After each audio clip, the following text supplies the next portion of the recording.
I'm Rana Shahbaz, and I'm so excited to have Erik Qualman with me today. Erik is the author of Amazon's #1 best-selling book, Socialnomics. Erik is also an MBA professor at the Hult International Business School. By the end of this short video, you will learn the secrets behind creating YouTube viral videos. Erik, thank you so much for your time. I really appreciate it. No, thank you. It's a pleasure to be here. Would you please talk to me a bit more about your book, Socialnomics? Yeah, no, I'd love to. This is the Chinese version. So this is the Chinese version of Socialnomics. It went #1 in 7 different countries. So thank you to all those people out there. And it also was nominated one of the top 3 finalists for the Book of the Year, Marketing Book of the Year in the United States. And a lot of it had to do with the video that helped propel the success. And then the newest one out is Digital Leader, which just came out this year. And so Digital Leader is all about your life, your legacy, and leadership in these digital times. That's excellent. Social media revolution, YouTube video, which is one of 2020's most viral videos on YouTube. Would you please like to share the secrets behind it? What was the tipping point of this video? Yeah, it's interesting because I was out speaking, giving keynotes, and I was using a great video by Carl Furst that discussed about revolutionary change. He didn't use the term revolution, but it showed change. I go, you know what? I need to have a video that's specific to social media.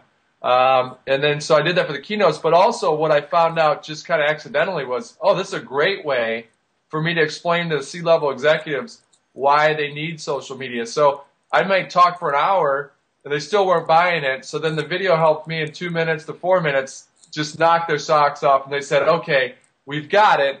And then fortunately, it went viral because there's so many people that were like me that needed a tool like that for their own sake. And so that's one of the reasons it went viral.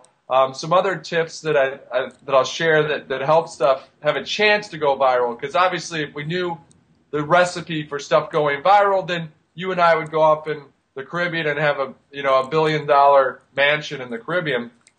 But essentially you can give yourself a chance for something to go viral. So some of the tips that I give: 1, don't produce a video just simply because you want a video to go viral.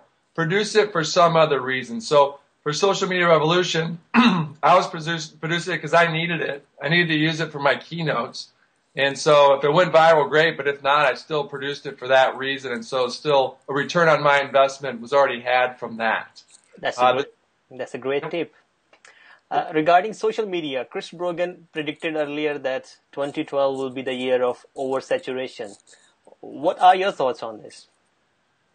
Well, I think 2011 might have already been saturation, so we might already be at that point where it's kind of oversaturation from a user perspective, that we only have so many hours in the day. And so when I wrote Socialnomics, I even talked about it in the book and saying, hey, look, we're at the pinnacle of this. We're at the kind of the top of it in terms of hype. But in terms of it being a long-term use, you are going to use this stuff long-term. The tools will change. I know Chris Brogan has a book out on Google+. Maybe that becomes the next big thing. Maybe it doesn't. But the tools will change. But inherently, we're social animals by nature. So we'll always have a social media component. But just like email, it becomes a part of our life, and we understand how to use it. So we don't, just like when email came out, we overused that tool, and now we all understand how to use it properly. In this oversaturation, how businesses can get any sort of benefit from social web at the moment?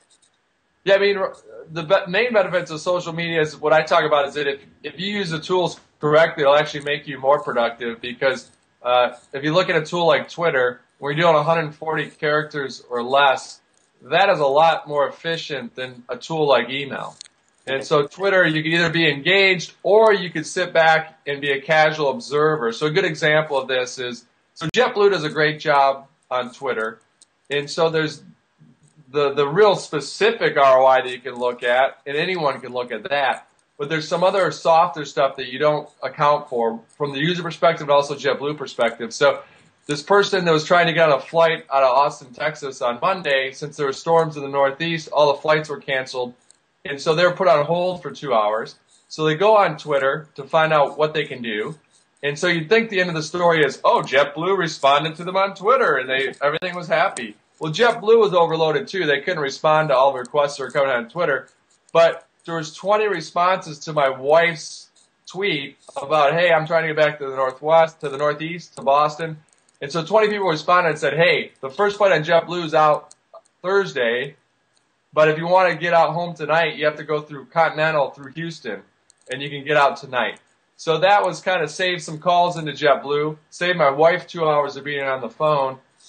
And so that's some of the softer stuff that you don't see, but that's what I talk about it being more efficient. Examples like that.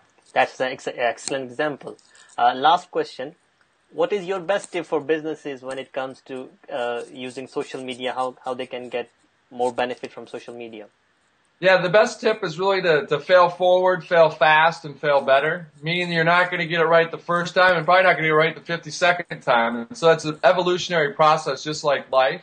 And so you don't sit in your boardroom trying to think up what's the best campaign, and don't do campaigns. It's all about engagement and really be developing these relationships. And so really learn on the fly, and make sure that you're always asking yourself, what's success going to look like when I do this? And so that if it doesn't happen, then you understand how you failed. That's what I talk about, failing better and failing fast and failing forward. So that's kind of the best advice. And also too, you got to roll up your sleeves. This is developing relationships, hard work. And so the way you can stand out is try to get your employees have to be excited about where they work in order for them to really roll up their sleeves and really develop this engagement, whether it's on a Saturday or Sunday sometimes with your customer. That's excellent. Where can folks find more about you and connect with you? No, it's a great question. Thanks for having me on. The best way to find out about me is at socialnomics.com. And obviously, if you type in Equal Man across the board, so it's just my first initial, last name, sounds like a superhero, but I don't have a cape, as you can see, even though I'm uphill. Hi, I'm not jumping buildings in a single bound. But if you type in Equal Man into Google, you'll get plenty of information on where you can find me. Erik, once again, thank you so much for your time. I really appreciate it, and it's been a pleasure to talk to you. No, my pleasure. I appreciate it. Hopefully we can do it again soon. Sure. Thank you for watching. I'm Rana Shahbaz.